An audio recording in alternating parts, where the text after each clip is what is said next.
Fala pessoal, tudo bem com vocês? Estamos aqui de novo, aqui Papo de Torcedor Esportes, para mais um bate-papo. Eu e Ronaldo Ribeiro e vocês todos aqui que estão sempre prestigiando a gente. Hoje nós estamos com um convidado super especial, mas nós vamos falar já vamos falar dele. Para você que ainda não se inscreveu no nosso canal, @Papo de Torcedor Esportes, deixa seu like lá, compartilha com a gente também os nossos bate-papos, né? E se inscreva também no canal. É isso aí. Gente, hoje a gente tem, graças a Deus, mais uma vez, um convidado super especial. Cereto, eu queria te agradecer imensamente, cara, a sua participação, te pedir desculpas aí durante a semana, as nossas negociações, né? Mas você, do começo até agora, foi um cara extremamente educado, eu não tinha dúvida quanto a isso. Falar da sua carreira, Cereto, é bem legal, um monte de coisa para a gente falar aqui, né? Trabalhando em rádio, fez parte da equipe, né, com 17 anos do Fiore Gilhote, e a gente depois vai falar sobre isso, deve ter sido uma experiência gigantesca, depois passando pelas organizações Globo, né, fazendo parte do Arena, né, depois virando produtor do Arena, enfim. Uma série de coisas a gente vai falar. Antes das suas considerações iniciais, Celito, eu já queria iniciar com uma pergunta para você. Tá? Há muito tempo, Celito, eu estou aqui no Rio de Janeiro, há muito tempo, Cereto, eu não via uma mobilização popular como vi hoje, das pessoas em frente aos televisores, assistindo jogos da seleção brasileira. Os bares hoje estavam lotados, o pessoal aqui na rua. Embora a chuva tenha atrapalhado um pouco, mas a gente viu uma mobilização muito maior. Você acha, Cereto, que isso se dá ao fato do Dorival, de ser esse cara estilo paizão? Ou você acha que isso pode ter sido também a popularização, vamos dizer assim, da convocação dele, levando um pouco mais de jogadores que jogam aqui no Brasil, né? E se você acha que a gente resgatou, tivemos 2 amistosos, aí você acha que isso ainda é muito cedo, muito prematuro para a gente falar em relação à seleção brasileira? O árbitro de hoje, hein, Cereto?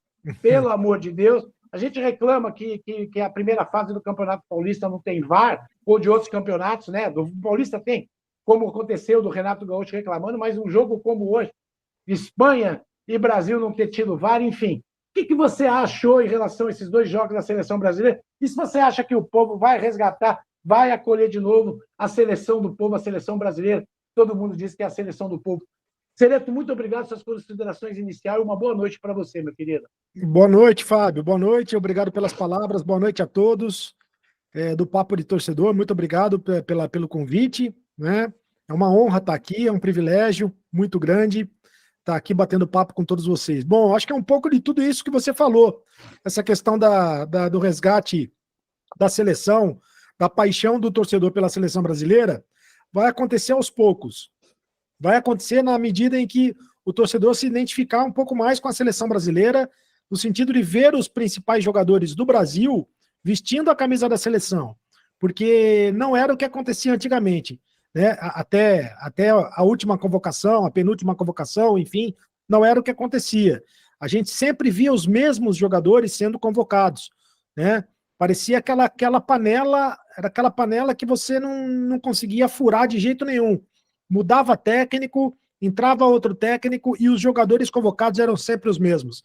Na medida em que você vê o Endrick vestindo a camisa da seleção brasileira e fazendo gols com a seleção, o Endrick que está jogando no Palmeiras, né, isso aproxima o torcedor brasileiro da seleção brasileira. É um jogador que está jogando no futebol brasileiro. Tudo bem que daqui a pouco ele vai estar jogando no Real Madrid. Vai para o Real Madrid, né? Não vai estar mais jogando aqui. Mas isso aproxima o torcedor brasileiro da seleção brasileira.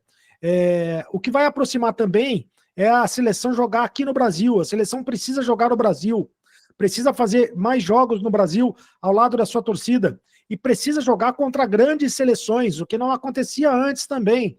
O Brasil só pegava a galinha morta, com perdão da expressão, agora pegou 2 grandes seleções, pegou a Inglaterra e pegou a Espanha. Né, são 2 grandes seleções. E o Brasil conseguiu 2 grandes resultados, né, uma vitória sobre a Inglaterra e um empate contra a Espanha, sendo que se o juiz não mete a mão no Brasil, o Brasil tinha ganhado também da Espanha. Então acho que um pouco de tudo isso faz com que o torcedor, aos poucos, vá recuperando, vá resgatando a sua identidade com a seleção do Brasil. Tomara que aconteça isso, porque o Dorival Júnior merece o Dorival é um excelente técnico e uma excelente pessoa acima de tudo. O Ronaldo, antes de você fazer sua pergunta, eu vou fazer hoje uma coisinha diferente. O Rião está na estrada e ele pediu se tem como ele fazer a pergunta dele rapidinho, porque ele quer participar. Rião, pelo amor de Deus, presta atenção no que você está fazendo. Eu sei que você é fã do homem, mas cuidado, olha a estrada aí, está chovendo, meu filho. É só não entrar na contramão, hein? Boa noite, amigos. Boa noite, Sereto. Eu até encostei agora para fazer a pergunta. Prazer falar contigo. Eu queria que, logo de início, você contasse um pouquinho da sua infância e juventude. Eu gosto de saber a história das pessoas, então eu queria saber um pouquinho do seu começo de vida. Conta pra gente aí. Muito obrigado, um abraço a todos. Obrigado pela pergunta. Olha o microfone, Rião. Tô desligando. Muito obrigado pela pergunta. Bom, a minha infância foi em Itapira, né, no interior do estado de São Paulo, onde moram os meus pais. Meus pais moram em Itapira, no interior de São Paulo, e sempre querendo trabalhar com futebol e com o rádio, porque eu sou apaixonado pelo futebol e pelo rádio desde sempre, né, desde que eu me conheço por gente, jogando futebol de botão e narrando as partidas de futebol de botão, fazendo campeonatos de futebol de botão. E então eu buscava fazer gravações a respeito. Então, desde que eu comecei a minha infância, adolescência, juventude, eu sempre busquei uma maneira de estar no meio dessas pessoas. Sempre que eu sabia que repórteres vinham por perto, eu tentava... uma coisa engraçada, porque eu nunca fui muito de pedir autógrafo de jogador de futebol, mas eu pedi autógrafo de narrador de futebol, de comentarista, de repórter. Eu guardava o autógrafo dessas pessoas, guardo até hoje o autógrafo dessas pessoas com muito carinho. Então, quando eu fiz faculdade de jornalismo justamente para poder estar perto das pessoas que eu gostava, das pessoas que eu adorava. E graças a Deus deu tudo certo, né? Desde sempre. Eu acabei seguindo a carreira que eu queria e não me arrependo de nada de ter seguido essa carreira, porque foi uma carreira muito legal, muito boa. E quando você trabalha naquilo que você gosta, não é um trabalho, né? É uma diversão. Acabou sendo uma diversão. Então é isso. Desde sempre, desde a infância, de Itapira eu fui para Mojimirim, de Mojimirim fui para Campinas, de Campinas, Mojimirim fica perto de Itapira, né? Fica ao lado de Itapira. De Mojimirim para Campinas fazendo faculdade de jornalismo, de Campinas para São Paulo, e aí de São Paulo passei pelo Rio de Janeiro durante 2 anos, né? Morei no Rio de Janeiro durante 2 anos e voltei depois para São Paulo. Maravilha. Ronaldo Ribeiro. Olá, Sereto, boa noite, um prazer tê-lo no programa com a gente hoje na live. A gente estava falando da seleção, né? Que parece que agora o Dorival talvez encontre esse futebol que nós perdemos.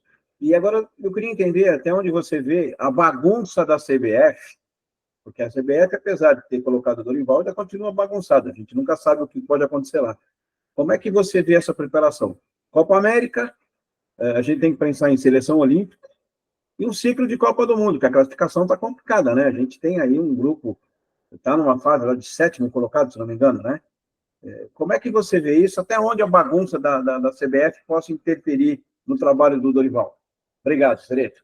Imagina, Ronaldo, um abraço para você. Pode atrapalhar muito, né? Porque a bagunça de fora, se o técnico não tiver uma estrutura muito grande, ele acaba sendo atrapalhado por essa bagunça, por essa estrutura que é a CBF, que é uma bagunça muito grande. Mas eu acho que a CBF ela já esgotou, pelo menos nesse ciclo, ela já esgotou o direito de fazer bagunça, né? Ela queria o técnico do Real Madrid, o Carlo Ancelotti. Até agora ninguém sabe se ela realmente convidou o Carlo Ancelotti para ser técnico da seleção brasileira ou se foi historinha para boi dormir, né? Depois colocou o Fernando Diniz lá como técnico interino e o Fernando Diniz saiu do jeito que saiu. O Dorival Júnior é um cara muito sério, né? E tem que ser tratado de maneira séria, com muita seriedade. Eu acredito que ele vai ter respaldo, pelo menos eu quero acreditar, por parte da CBF, porque o Rodrigo Caetano também está na CBF agora, é outro cara muito sério, que veio do Atlético Mineiro, né, trabalhou no Rio de Janeiro também, trabalhou em outras equipes, mas estava no Atlético, é um cara muito sério, eu acredito que ele vai conseguir dar esse respaldo para o Dorival convocar quem ele quiser para poder botar a seleção na Copa do Mundo. Eu só torço para uma pessoa não atrapalhar essa história toda aí, que é o Neymar, né? Porque a seleção, você vê que nesses 2 jogos, ninguém sentiu falta do Neymar. Então, que o Neymar não atrapalhe a seleção brasileira. Que o Neymar volte a jogar aquilo que o Neymar sempre jogou, mas de uma maneira mais coletiva, né? E não de uma maneira individual. Porque o Brasil precisa de mais coletivo e menos individualidade. O Brasil não precisa de gente que pensa só no próprio umbigo. E o Neymar parece que é um cara que pensa só no próprio umbigo. Então, acho que o Brasil mostrou nessas 2 partidas aí que tem um coletivo muito forte, que pode ter um coletivo muito forte, tem potencial para isso. Então, não precisa do Neymar atrapalhando. Se o Neymar quiser ajudar, muito bem, mas atrapalhar não precisa. Beleza. O Zé do Rio, vascaíno, por favor, a sua vez, meu querido. Uma boa noite a todos. Cereto, é um prazer falar com você. Eu só acompanho o seu trabalho já há bastante tempo, agora mais no YouTube, né? A pergunta que eu queria te fazer é em relação a uma frase conhecida, famosa sua, né? Fazendo uma alusão. O Brasileirão vai começar daqui a uns 15, 20 dias, né? E quem veio para acabar com a brincadeira agora? Flamengo, sempre favorito pela equipe que tem. Você acha que pode ter alguma surpresa nesse próximo campeonato? E quem corre perigo? Olha, quem corre perigo é difícil dizer quem corre perigo, mas eu acho que o Flamengo é muito favorito, o Palmeiras também é muito favorito, o Palmeiras é o campeão brasileiro, né, o atual campeão brasileiro, mas o Flamengo continua sendo favorito, o Palmeiras também muito favorito. Acho que abaixo de Palmeiras e Flamengo estão o Atlético, o Internacional e o Fluminense, mas abaixo do Palmeiras e do Flamengo. Acho que o Palmeiras e o Flamengo são bem favoritos para ganhar o título esse ano. Agora, quem corre risco, acho que é cedo ainda para dizer. Tem que olhar o campeonato, tem que ver como é que vai andar o campeonato. Os estaduais, as pessoas dizem que os estaduais não são parâmetro, mas são sim. O Palmeiras foi campeão paulista no ano passado e foi campeão brasileiro. O Fluminense foi campeão do Rio de Janeiro e foi campeão da Libertadores. Então, se a gente olhar para quem se deu mal nos estaduais, para quem foi muito mal nos estaduais, também dá para a gente ter um parâmetro de quem pode ir muito mal no Campeonato Brasileiro se não abrir o olho. Então, acho que vai um recado aí para o Vasco, por exemplo, né? Tem que tomar cuidado. Tem que tomar muito cuidado para não correr risco novamente. Maravilha. Danilo, por favor, meu querido, sua pergunta. Boa noite. Boa noite a todos aí, Fábio, Ronaldo, boa noite, José, Fábio. Boa noite, Ceredo, prazer falar contigo, prazer ter você aqui nesse espaço nosso. Um pouco em cima daquilo que você falou no começo da sua abertura, na sua opinião, a que se deve a esse processo de desconstrução do futebol brasileiro a nível nacional, como seleção brasileira? A gente tem visto, como foi dito aqui no início, os mesmos jogadores sendo convocados sempre. E agora o Dorival deu uma mudada aí, alguma coisa de diferente, começou a surtir algum efeito. Mas o que se deve, o porquê de outros técnicos renomados, o próprio Tite, apesar de ser chato pra caramba ouvir o Tite falar, mas é um cara vencedor e tudo, e convocando sempre os mesmos.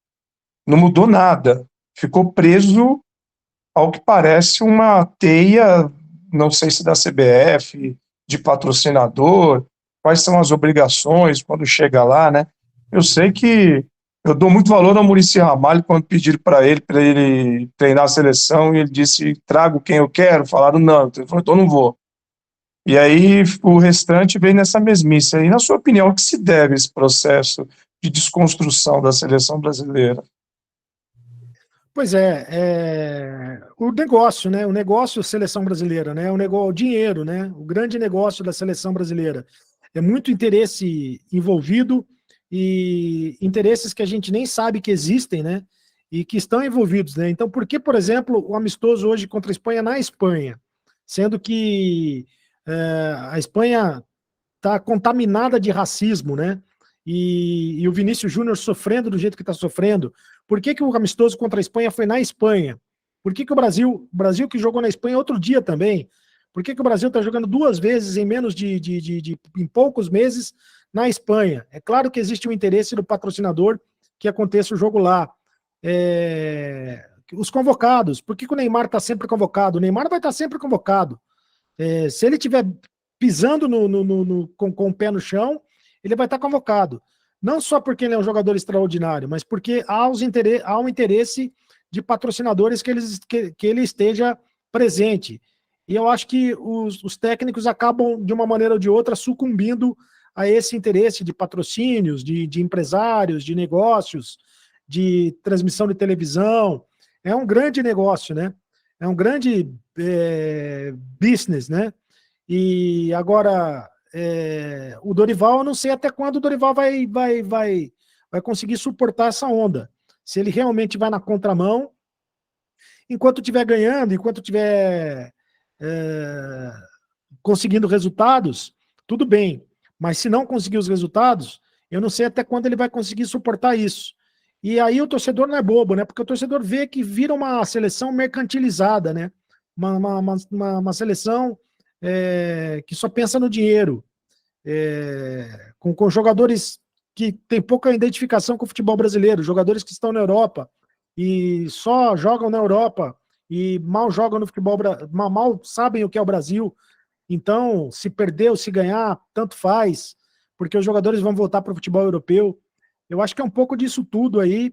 Tomara que com o Dorival as coisas realmente mudem e continuem mudando nas próximas convocações. Senator, caso Daniel Alves e Robinho, como é que você acha agora, você que está aí focado, está dentro aí do métier, como é que você acha que a imprensa esportiva tem que tratar esse assunto? Isso é para vocês falarem ou isso é fofoca?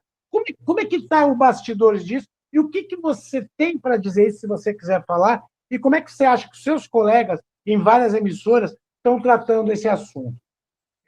Eu acho que tem que ser tratado como caso de polícia mesmo, né? É uma editoria de polícia, claro que entra na editoria de esporte porque são ex-jogadores, mas são estupradores, né? São estupradores, e como estupradores precisam ser tratados dessa maneira, porque já foram julgados, já foram condenados, então não tem meias palavras para isso. São estupradores, e a imprensa tem que tratar dessa maneira, sem meias palavras, sem medo de estar dizendo, de dourar a pílula. Tem que falar o português bem claro, são estupradores, e foram condenados. O fato do Daniel Alves estar em liberdade é um tapa na cara da sociedade, né?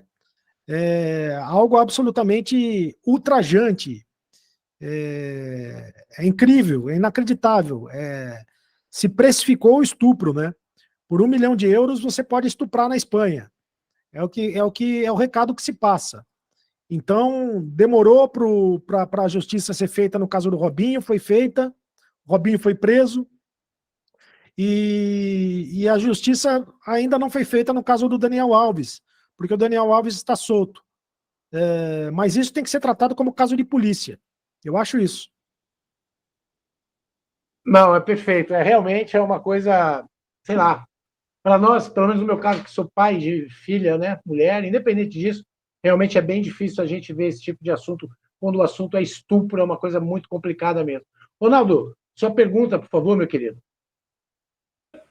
Seria só antes, depois eu vou te dar um toquezinho desse caso do Neymar e do Robinho, que eu acho absurdo também.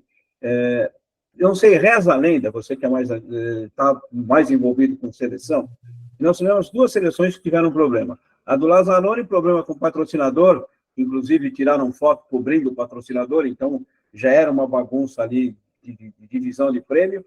E contam também que em 82 nós tínhamos um problema com a seleção, que alguns jogadores, Zico, né, Éder E algum deles, quando faziam um gol, corriam para um totem lá da Santistas, para comemorar ali, para aparecer a marca Santista, e que isso também teve uma certa parcela de briga ali dentro da seleção, que acabou atrapalhando um pouco a seleção. Isso é verdade ou isso é só balela que falam por aí? Bom, no caso da seleção do Lazzaroni, isso se tornou público, realmente foi um problema sério, e eu conversei com pessoas que participaram daquela seleção. O Miller, por exemplo, eu posso falar publicamente, o Miller participou daquela seleção, e houve um problema sério da questão de patrocinadores. A seleção não queria... havia uma briga, e aí isso acabou atrapalhando demais o ambiente, né? E também discussão de premiação e tudo mais. Na seleção de 82, eu sei da história, mas eu não tenho como comprovar isso. Nunca ninguém me comprovou que isso realmente aconteceu, mas eu sei da história, já ouvi essa história realmente, de que eles comemoravam na frente de uma placa de publicidade e que isso pegou mal com parte dos jogadores, né? Só porque parte dos jogadores tinha esse acordo, a outra parte dos jogadores não tinha. Sim. Você vê que desde sempre o patrocínio está... O dinheiro corrompe tudo, né? Exatamente, o patrocínio está misturado, né? Deixa eu te perguntar, surgiu na imprensa, não sei se foi verdade, que o pai do Neymar teria emprestado esse 1 milhão de euros para o Daniel Alves pagar. Como é que você vê isso da família Neymar, que já está tão envolvida em tantos escândalos, tantas coisas que acontecem com eles, né? Mais essa mancha aí, se foi ele realmente que emprestou. Ele pagou a primeira fiança, né? 150 mil, né? Isso ele confirma que pagou a primeira fiança. O que eu acho lamentável também. Mas ele não confirma que pagou 1 milhão de euros. Sabe-se lá quem é que pagou esse 1 milhão de euros. Se foi realmente... O pai do Neymar disse que não pagou. Através de nota oficial, ele disse que não pagou. Mas eu acho que é lamentável.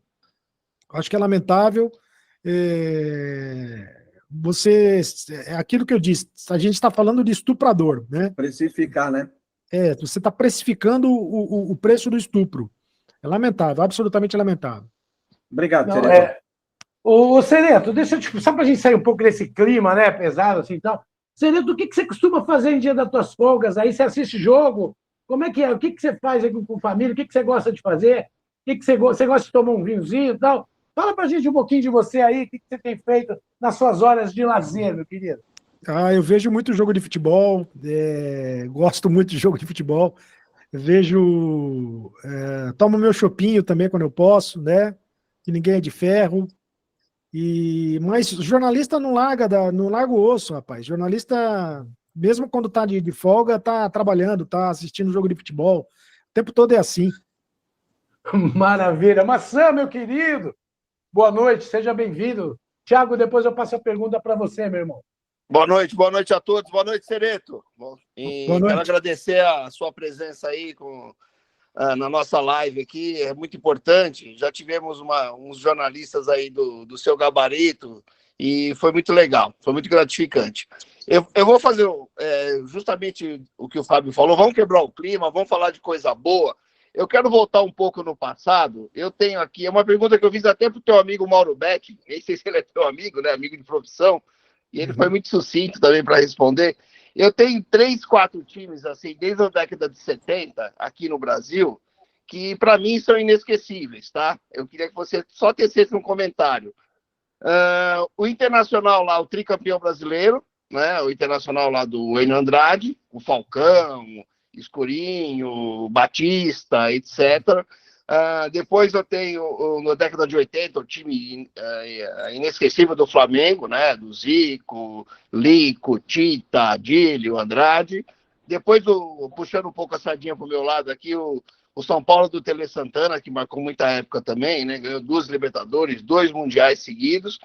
E depois o Palmeiras do Vanderlei, que quebrou lá, que saiu da fila, e também era um timaço, era uma seleção. E vou dar uma colher de chá também, que o Corinthians de 2000, eu acho que foi um timaço também, né? Que tinha aquele lado esquerdo lá com o Ricardinho, com o Kleber, tinha o Luizão, o Rincon, o Marcelinho Carioca. Eu queria que você, assim, rapidinho, uma análise desses times e para você, qual foi o mais marcante? Muito obrigado mais uma vez, viu?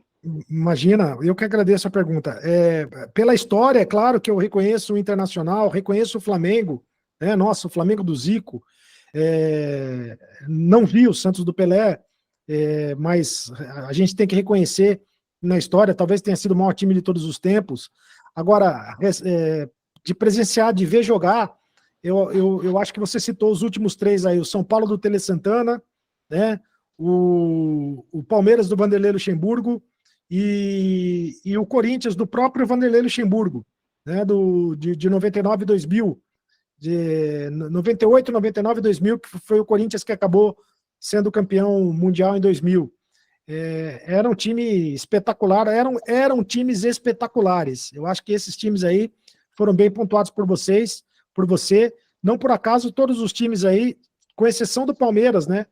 O Palmeiras não foi campeão mundial, mas foi com o Vanderlei também não foi campeão da Libertadores, né? Foi campeão da Libertadores já com o Felipão.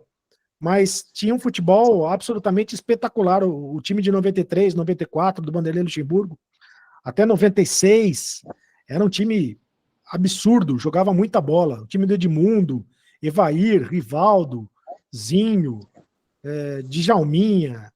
Nossa, era um time absurdamente espetacular. São times muito bem citados por você. Podia colocar a camisa da seleção brasileira em qualquer um deles aí, que estava muito bem colocada. É verdade mesmo. Tiago, por favor, cara, sua pergunta. Seja bem-vindo, Tiago. Acho que é a sua primeira vez, a segunda vez aqui conosco, né? Muito obrigado aí, cara, pelo prestígio. Eu tinha falado, tá faltando você participar de uma. Chegou a hora, meu amigo. Fábio, por favor, faça a sua pergunta. Fábio, e o Thiago é um amigo do Morumbi. Nós se conhecemos na numerada do Morumbi. Pô, que legal, cara. Convidei ele para participar do canal, para ele vir com a gente. Ele tá lá de São Paulo e Corinthians, nós vamos assistir, né, Thiago? Pô, que legal. E aí, o Thiago está com a gente aí. É um prazer ver que a gente Seja traz bem-vindo, gente de Thiago. fora. Valeu, obrigado a todos aí. Falo aqui diretamente de Brasília, né? Boa noite a todos. Cara, Cereto, satisfação estar falando com você aí, com meus amigos também. Estamos escutando legal aí? Perfeito. Então, Cereto, minha pergunta é o seguinte, assim, essa questão de bastidores de narração, essas coisas. Eu sou do tipo de pessoa que deixa de assistir determinados jogos pelo que o narrador, por causa do narrador, né? Cara, pra mim o Paulo Andrade é o melhor narrador, assim, disparado. Ele sabe modular ali o jogo, sabe colocar emoção, não precisa de loucuras. O que você achou dessa ida do Paulo Andrade para a Globo? E se isso também é uma estratégia da Globo para meio que enfraquecer ali a ESPN, porque, cara, é a voz ali da Premier League, é o principal produto da ESPN Brasil. O que você acha disso? Valeu. Eu acho que sim, acho que foi uma estratégia de mercado, né, da contratação do Paulo Andrade, que era o principal narrador da ESPN. A ESPN vai ter dificuldade de encontrar um narrador igual, né, de encontrar um narrador parecido, sequer parecido no mercado, não tem, e o Paulo Andrade realmente é um grandíssimo narrador, era reconhecido pela ESPN como tal. Eu acho que a ESPN não estava preparada para perder o Paulo Andrade agora. Foi uma bela sacada da Globo essa contratação do Paulo Andrade. Maravilha. O Cereto, deixa eu te fazer mais uma pergunta. Para você, como repórter, como jornalista, qual foi a cobertura que você fez ao vivo que mais te trouxe emoção? E qual foi aquela que mais, eu não digo dificuldades, porque você é um cara experiente, né? Mas que teve mais obstáculos no ao vivo para você, que você se viu numa situação bem complicada, se é que houve, né? Não, a que mais me trouxe emoção foram duas, e uma delas com muita dificuldade. A primeira, o Corinthians campeão do mundo lá em 2012, no Japão, né? Porque aquilo foi absurdamente emocionante. É o time do meu coração, né? E aí é você realizar o profissionalismo com a emoção junto. É para poucos, é um privilégio muito grande, e isso me trouxe muita emoção. E que trouxe mais dificuldade e também emoção foi a morte do Serginho, do zagueiro do São Caetano. Porque eu estava em campo, eu era o repórter que estava em campo quando ele morreu. Eu estava na transmissão na televisão e ele morreu praticamente no campo, né? E eu transmiti tudo aquilo ali, ao vivo. Depois fui para o hospital acompanhar, e isso foi muito difícil de fazer ao vivo.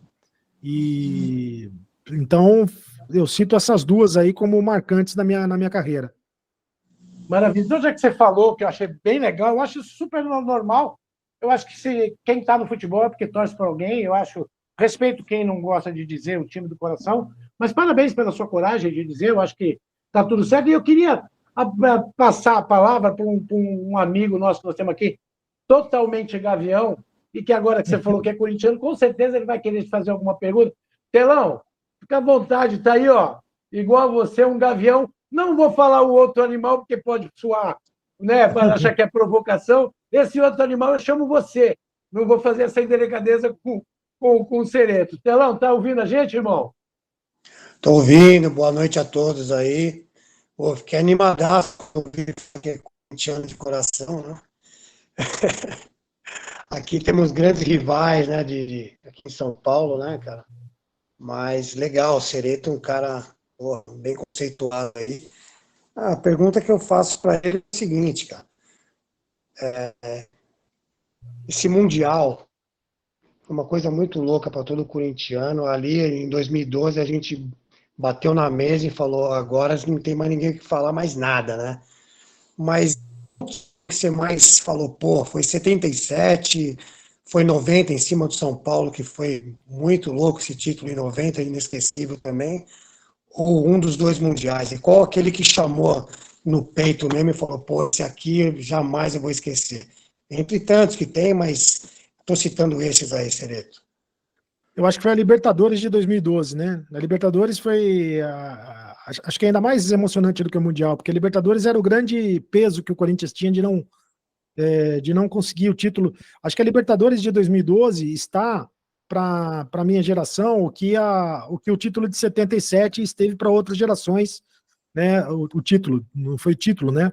Foi título de 77, quebra de jejum, 77, esteve para outras gerações, a vitória sobre a Ponte Preta. Então, eu acho que a Libertadores, a festa que foi feita em São Paulo foi um negócio absurdo, né? Não me lembro da torcida do Corinthians ter feito uma outra festa parecida como fez em São Paulo na vitória da Libertadores em 2012. Ô, Cereto, você falou sobre... Desculpa, Telão, você quer concluir? Não, eu só quero deixar claro, porque eu também fiquei...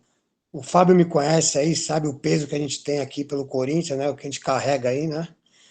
E sempre os caras me perguntam tal, mas o que me tocou mesmo, que foi power mesmo, foi o gol do Guerreiro em 2012. Ali foi outra vida, começou outra vida para mim. Só deixando bem claro aí, mas corintiano... Maravilha. É isso aí, legal. Obrigado, Cereto. Imagina. Show de bola. Ô, Cereto, e já que vamos falar um pouquinho mais sobre o Corinthians, né? Depois o Danilo pode completar isso aí. Você falou sobre os favoritos do Campeonato Brasileiro para você e disse que aqueles que foram mal, né, nos regionais talvez possam ser aí um grande candidatos para irem também mal no Campeonato Brasileiro. O Corinthians não se classificou, né, nem para a segunda fase do campeonato, das semifinais aí, das oitavas de finais do Campeonato Paulista. O que você acha? O que você pode, como corintiano e como jornalista, o que o corintiano pode esperar do time para o Campeonato Brasileiro?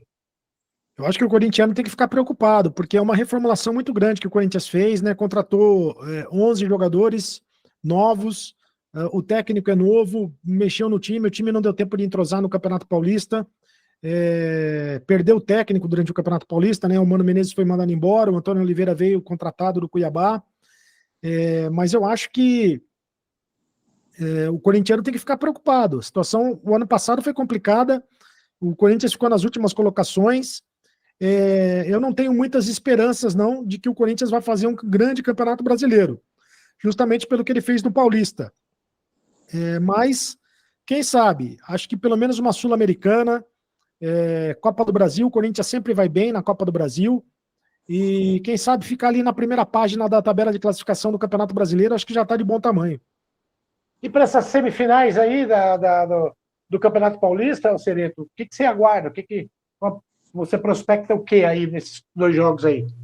O Palmeiras é muito favorito, né? Joga contra o Novo Horizontino, é jogo único. O Santos joga contra o Bragantino, é um jogo difícil, um jogo bem equilibrado, esse do Santos contra o Bragantino, por incrível que pareça, o Bragantino é que está na Série A e o Santos está na Série B, né? Então, é um jogo muito, muito equilibrado. Eu acho que tem a possibilidade de passar Palmeiras e Bragantino para a final, mas o Palmeiras é muito favorito. Em 2 jogos na final, o Palmeiras é muito favorito. Danilo, só pergunta, por favor, meu querido. Você levantou a mãozinha aí. Danilo? Acho que teve um probleminha ali com o Danilo. Tá me ouvindo? Danilo? Sim. Oi. Então vamos lá. Cereto, para corroborar aí a sua experiência, eu também acho que a Libertadores de 2012 foi um capítulo à parte. Eu comemorei de um dia para o outro, minha ex-mulher ficou brava pra caramba. Agora, falando sério, essa dívida que o Corinthians tem com esse estádio, afinal de contas, isso se paga. A Caixa diz que o Corinthians não fez pagamento de nenhuma parcela. A Sada diz que a dívida é de valor, a atual diz que é de outra. Esse presidente do Corinthians andou fazendo umas bobeiras aí logo de começo, não sei se por inexperiência e tudo mais. O que você fala pra gente aí desse futuro do Corinthians que tá nebuloso? Enquanto não pagar o estádio, a situação vai ficar realmente muito complicada. São 700 milhões de dívidas só do estádio, né? É uma dívida praticamente impagável. Não fosse o Corinthians, o tamanho do clube que é, o gigante que é, essa dívida seria impagável. O Corinthians tem tido algumas reuniões com a Caixa Econômica Federal no sentido de tentar encontrar uma solução. Porque a Caixa também quer encontrar uma solução, né? Eu não sei qual será essa solução, mas para quem dizia que o Corinthians tinha recebido o estádio de presente, não foi um presente não, foi um presente de grego, né? Porque está pagando esse estádio, quer dizer, por enquanto só está pagando juros, né? Porque o estádio mesmo até agora não pagou. E é complicadíssimo, né? O Corinthians tem uma dívida de 1 bilhão, sendo que 700 milhões só a dívida do estádio. E ao que se sabe, deve pintar mais dívida por aí. O Corinthians está passando por uma auditoria e deve ser revelado mais dívidas devem ser reveladas nos próximos dias por aí. Davi, meu querido, por favor, sua pergunta. Boa noite, Cereto, tudo bom? Boa noite. É o seguinte, voltando ao assunto do Paulistão, no seu ver, se você é a favor desse regulamento do Paulistão, é contra? E a Portuguesa, que fez 10 pontos, se classificou, e o São Bernardo, se não me engano, fez 21 e ficou de fora. É péssimo. O regulamento do Campeonato Paulista é o pior regulamento dos campeonatos estaduais de todo o país. E já é assim há um bom tempo. Mas eu acho lamentável, porque justamente cria-se uma distorção. O campeonato, os clubes não jogam entre si nos grupos e cria-se essa distorção. Sempre, todo ano tem essa distorção de um clube com menos pontos se classifica, o outro com mais pontos fica de fora. É um negócio absurdo. Eu gosto muito do regulamento que era antigamente o Campeonato Estadual do Rio de Janeiro, né? Onde o campeão da Taça Guanabara jogava contra o campeão da Taça Rio, e se o mesmo time fosse campeão dos 2 turnos, já era o campeão direto. Eu gosto muito desse tipo de regulamento, que é um regulamento mais simples. Mas quiseram inventaram demais, e o campeonato virou um monstrengo. E no seu ver, assim, qual é o melhor regulamento para o Paulistão? Então, acho que esse regulamento seria o melhor, esse regulamento aí do estadual do Carioca. Não do Carioca atual, de como era o Carioca antigamente.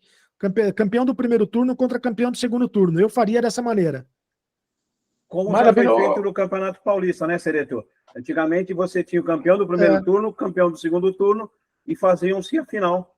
em um jogo único, 2 jogos, naquela época, eu não lembro, nos anos 70. Era isso, só que quando o campeonato, ele tinha um outro valor, né? Ele era mais inchado, ele tinha mais clubes, mas era isso, campeão do primeiro turno e campeão do segundo. E se eu não me engano, o campeonato argentino também é assim, o campeão do primeiro turno e o campeão do segundo turno se enfrentam. Aí decide o campeão do campeonato argentino. É mais simples, né? Mais simples fazer dessa maneira, não sei por que complicar. Mas, enfim. Quem é que está com um papo de torcedor que fez a pergunta? É você, Ronaldo? Não. Tem um papo. Quem que é? Pode, por favor, fazer a pergunta. Não sei se é o Arthur. Quem que levantou a mão aqui? Não... Se for, vai ser uma grande surpresa, porque ele não vinha. Não, então beleza. Vamos, se quiser, faz a sua pergunta aí, meu querido.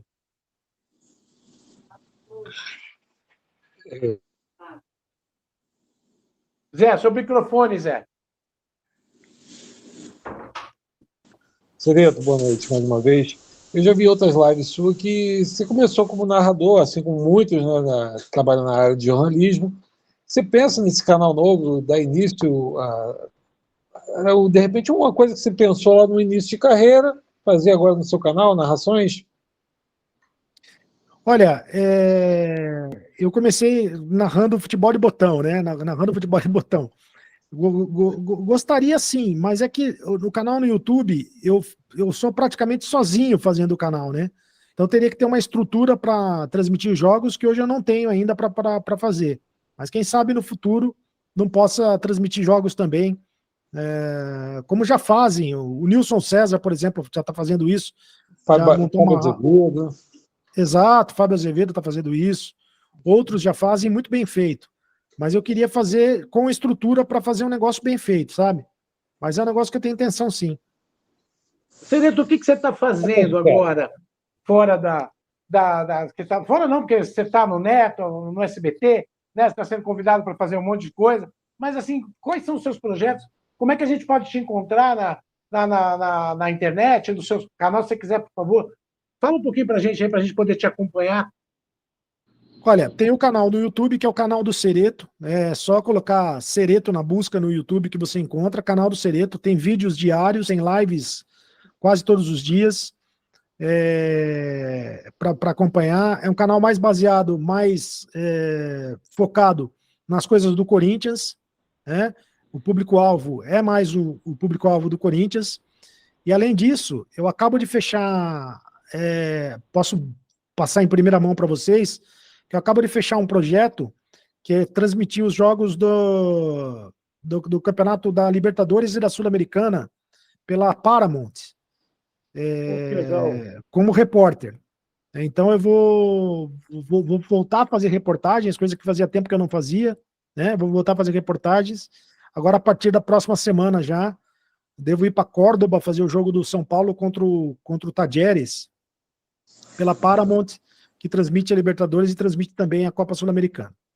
Pô, boa sorte, cara. Bem legal saber que você está de volta, né? Você é um cara que a gente sempre viu, sempre gostou das suas transmissões. Foi bem legal. Então, te desejo muita sorte, viu, Sereto? Muita sorte mesmo nessa sua nova empreitada, cara. Obrigado. Ô, Cida, você quer fazer uma pergunta, por favor? Boa noite, quero sim. Então, Carlos, prazer em conhecê-lo, ouvir as suas histórias, e eu quero saber que tipo de torcedor você é. Existe torcedor fanático, aquele que mata e rasga qualquer camisa para defender a dele. O desencanado, que é descolado, não está nem aí. O que é técnico, aquele que é sobrenatural, que tem fé, né, que o time vai ganhar. Aquele que é arquivo vivo, sabe tudo de tudo, e aquele que é cheio de desculpas. Que tipo de torcedor você é? Acho que pergunta boa. Eu acho que um pouco de tudo, viu? Acho que um pouquinho de cada torcedor aí que você citou. Acho que todos nós somos, né? Um pouquinho de cada torcedor desses citados. Mas eu sofro muito, sabe? Eu ainda não consegui perder esse sofrimento pelo time. Eu sofro demais. A diferença, acho que um pouco com a experiência que eu tenho no jornalismo, é que depois que o jogo acabou, passa tudo. sabe? Acabou o jogo, para mim é como se nada tivesse acontecido, eu vou dormir. Ah, tá fora do campeonato, perdeu o campeonato, eu vou dormir, vida que segue. Eu não perco meu sono por causa disso, por causa do time de futebol. Mas durante o jogo, durante o campeonato, eu sofro demais. É um sofrimento chega a passar mal, viu? Legal. O Flávia, quer fazer uma pergunta, Flávia? Eu quero saber se você, Serito, boa noite, né? Boa noite a todos os meus amigos aqui também, aos novos que estão chegando. Se você tem amigos, assim, que você frequente a sua vida social no meio do esporte também. Eu tenho alguns poucos amigos que eu considero poucos amigos que eu fiz na carreira de verdade, né? Que eu posso citar o Kleber Machado, que é um dos grandes amigos que eu tenho, o Jota Júnior, também é um dos grandes amigos que eu tenho, né? São dos poucos amigos que eu tenho aí que são de confiança. É que se eu citar mais alguns aí, eu vou acabar cometendo injustiça. Tem muitos colegas, mas poucos amigos, de verdade.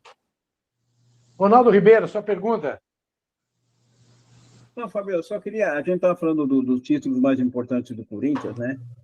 Eu lembro, apesar de ser São Paulino, a gente lembra de 77, foram 3 jogos no Morumbi com mais de 100 mil pessoas, que era muito comum naquela época, né?